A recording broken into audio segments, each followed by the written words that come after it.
Good morning, all of you. My name is Shimanshi. I read in class 1D. My poem is आहा टमाटर बड़े मजेदार। आहा टमाटर बड़े मजेदार। वाह टमाटर बड़े मजेदार। आहा टमाटर बड़े मजेदार। वाह टमाटर बड़े मजेदार। एक दिन उसको चूहे ने खा एक दिन उसको चूहे ने खाया, बिल्ली को भी मार भगाया। एक दिन उसको चूहे ने खाया, बिल्ली को भी मार भगाया। आहा टमाटर बड़े मजेदार। वाह टमाटर बड़े मजेदार।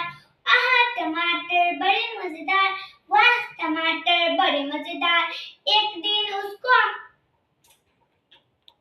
बिल्ली ने खाया, हाथी एक दिन उसको चींटी ने खाया, हाथी को भी मार भगाया। एक दिन उसको चींटी ने खाया, हाथी को भी मार भगाया। आहा टमाटर बड़े मजेदार।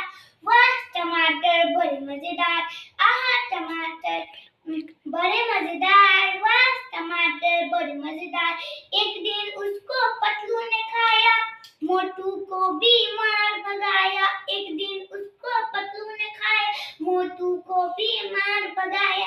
आहा टमाटर बड़े मजेदार। वाह टमाटर बड़े मजेदार। Thank you.